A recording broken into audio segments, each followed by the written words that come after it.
Hello बच्चों, welcome to my YouTube channel Hindi science with Kulis sir. मेरे YouTube channel में आप सभी का फिर से एक बार स्वागत करता हूं।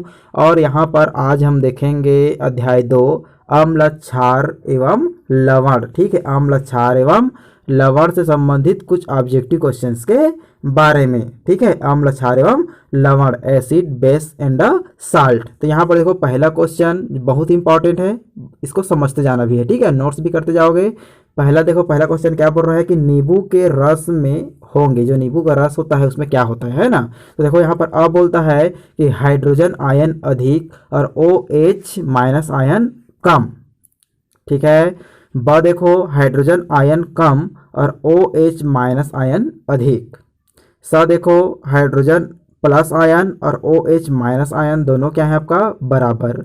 और द देखो केवल हाइड्रोजन प्लस आयन होते हैं। अब यहाँ पर समझने वाली ये बात है, ठीक है, कि जो आपका नींबू का जो रस होता है वास्तव में क्या होता है आपका एसिड होता है। क्या होता है? एसिड। ठीक है, अम्लीय प्रकृति का होता है, ये स्वाद में खट्टे होते हैं, सब जानते हो। तो नींबू के रस में क्या होता है? अम्ल पाया जाता है। इतना क्लियर है? कौन सा अम्ल पाया जाता है कमेंट करके बता सकते हो आप लोग। चलो बताओ कमेंट करके कौन सा अम्ल पाया जाता है, कमेंट करो। ठीक है, अब देखो यहाँ पर हम जानते हैं कि जो अम्ल होता है, जैसे मान लो हमारे पास कोई बर्तन है। ठीक है, कोई बर्तन है। अब बर्तन मान लो हम कोई अम्ल लेते हैं, इसे जल में घोल देते हैं या कोई रासायनिक अभिक्रिया कराते हैं, तो क्या होता है जो अम्ल होते हैं अधिकतर क्या देते हैं आपका H प्लस देते हैं। ठीक है, और OH आपका माइनस, यहाँ पर समझना है। तो अम्ल में क्या होता है H प्लस आयन की संख्या जो होती है ज़्यादा होती है और OH माइनस आयन की संख्या क्या होता है कम होता है। इसीलिए क्या होता है ये अम्लीय प्रकृति के होते हैं। इसीलिए अम्ल होने का रीजन क्या है आपका H प्लस आयन प्रोटॉन दाता। तो यहाँ पर इसका पहला आंसर है आपका हाइड्रोजन प्लस आयन अधिक और OH माइनस आयन कम। इतना क्लियर है? गुड। ठीक है, आगे समझ में आप लोग को बन जाएगा, कोई दिक्कत चलो नहीं है ना? गुड। चलो देखते हैं आगे। उसके बाद आपका दूसरा क्वेश्चन क्या बोलता है? जब अम्ल किसी धातु कार्बोनेट से अभिक्रिया करता है, जब अम्ल किसी धातु कार्बोनेट से क्या करता है क्रिया करता है, तो क्या बनते हैं? हम लोग पढ़े हैं अम्ल के रासायनिक अभिक्रिया के बारे में, हम लोग पढ़े हैं धातु के साथ अभिक्रिया, अधातु के साथ अभिक्रिया, धातु कार्बोनेट के साथ अभिक्रिया। ठीक है, तो देखो यहाँ पर कुछ ऑप्शंस दिया गया है, 4 ऑप्शन, इसमें एक चॉइस करना है हमको। तो पहले देखो अ क्या बोलता है? अ बोलता है कि लवण और जल देता है। ठीक है, ब क्या बोलता है? लवण, जल तथा कार्बन डाइऑक्साइड देता है। ठीक है, यहाँ पर अ लिखा है माने यहाँ पर क्या है ऑक्साइड है। ठीक है, उसके बाद देखो यहाँ पर ये स है ना, यहाँ पर ये स है। स क्या बोलता है कि लवण plus sulphur dioxide, sulphur dioxide. ठीक है, उसके बाद द देखो लवण और हाइड्रोक्लोरिक एसिड। तो इसका आंसर क्या है आपका? इसका आंसर है आपका ब। क्या है आपका?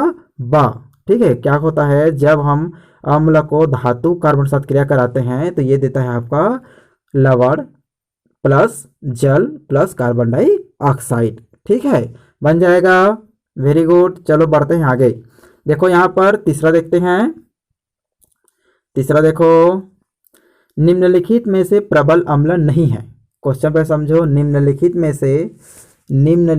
से प्रबल अम्ल नहीं है। निम्नलिखित में से कौन सा प्रबल अम्ल आपका नहीं है? तो इसमें प्रबल अम्ल नहीं है। तो देखो यहाँ पर पहला ऑप्शन दिया गया है हाइड्रोक्लोरिक एसिड, दूसरा गया है आपका नाइट्रिक एसिड HNO3, उसके बाद स दिया गया है CH3COOH एसिटिक एसिड, उसके बाद दिया गया है आपका द H2SO4। ठीक है, तो प्रबल अम्ल नहीं है, अर्थात कहने मतलब है जब इसे हम किसी जल में घोलते हैं तो जल्दी से आयनित नहीं होता है।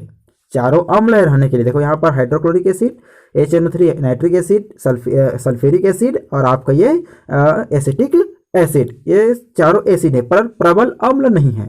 तो यहाँ पर HCl को जब पानी में घोलते हैं, जल में घोलते हैं या रासायनिक अभिक्रिया कराते हैं तो पूर्णतः आयनित हो जाता है, तो प्रबल अम्ल है। HNO3 पूर्णतः आयनित होता है, ये भी प्रबल अम्ल है। H2SO4 भी पूर्णतः आयनित होता है, ये भी आपका प्रबल अम्ल है। तो यहाँ पर आपका ये ये जो आपका सा है CH3COOH इसका आंसर है, क्योंकि ये एसिटिक एसिड जो होता है ये प्रबल अम्ल नहीं है। ठीक है, क्योंकि जल में ये पूर्णतः नहीं घुलता है, पूर्णतः आयनित नहीं होता है। ठीक है, क्लियर है?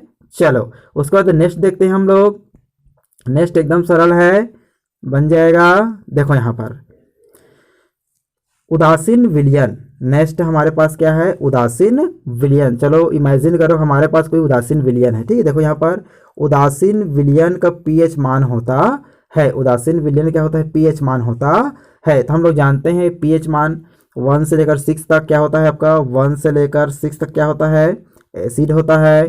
ठीक है, उसी प्रकार यहाँ पर 8 से लेकर 14 तक क्या होता है आपका, एसिड होता है। उसके बाद 0 भी क्या है आपका, एसिड ही है।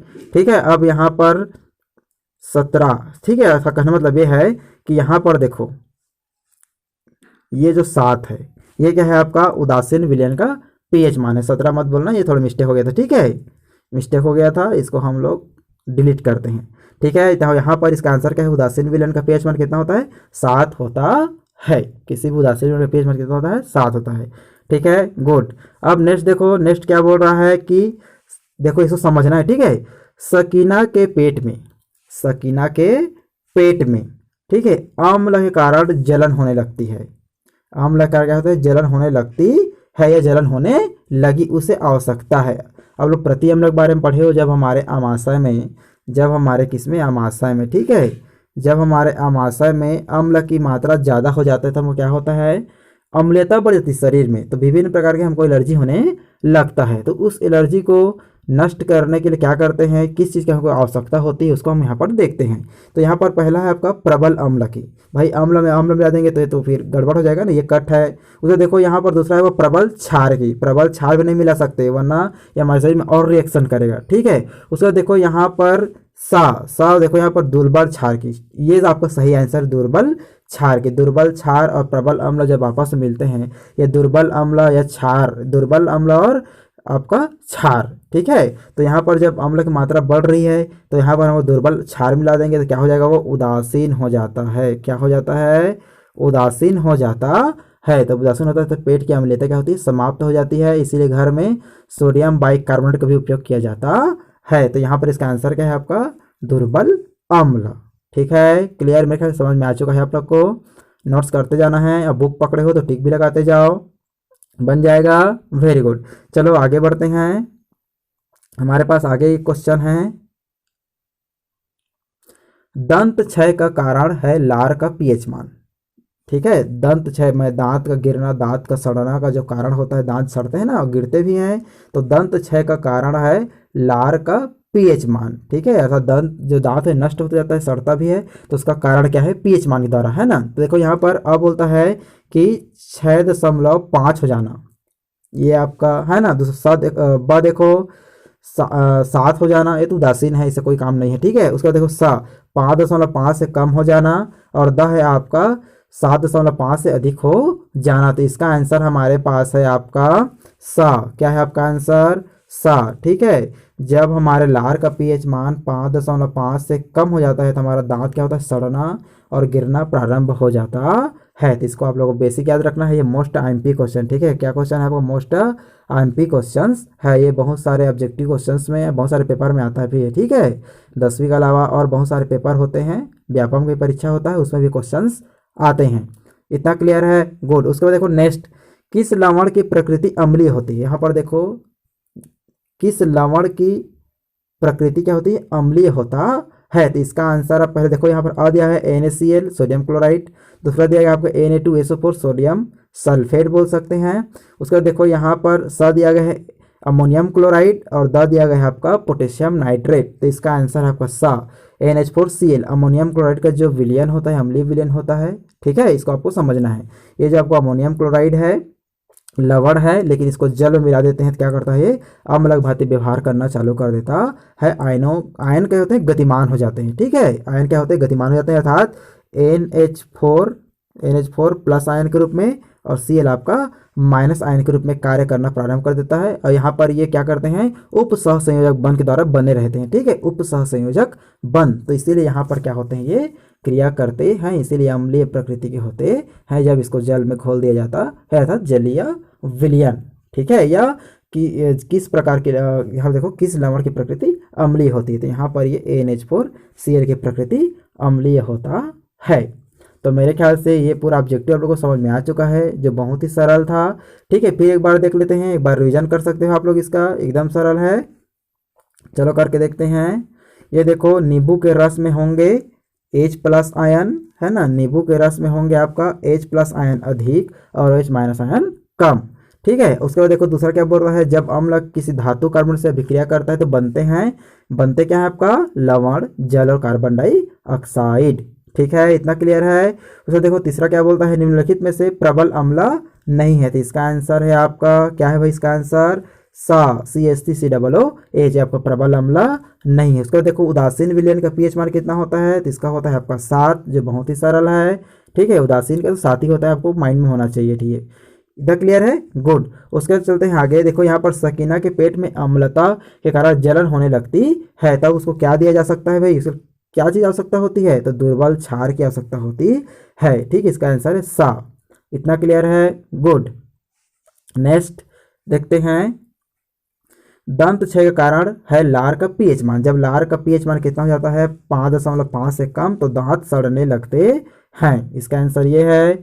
चलो वेरी गुड। नेक्स्ट देखो, किस लवण की प्रकृति अम्लीय होती है, तो यहाँ पे इसका आंसर है सा, NH4Cl, अमोनियम क्लोराइड। ठीक है, तो मेरे ख्याल से ये वीडियो और जितना ऑब्जेक्टिव क्वेश्चन बताया हूँ वो पूरा समझ में आ चुका है, जो बहुत ही सरल है, समझो। ठीक है, और इसको आप लोग नोट्स भी कर लोगे। और जब मेरा वीडियो अच्छा लगा तो क्या करना है, आपको लाइक करना है, शेयर करना है और कमेंट करना है, चैनल को सब्सक्राइब करना है, और इस प्रकार के वीडियो आपको निरंतर मिलता रहेगा। ठीक है, और बेल आइकन भी दबा दो ताकि आप लोग को मेरा वीडियो जल्दी मिल सके, अर्थात मेरा वीडियो का नोटिफिकेशन आप तक जल्दी से पहुंच सके। क्लियर है, जिसे आप सबसे पहले पढ़ सकते हो। Very good. चलो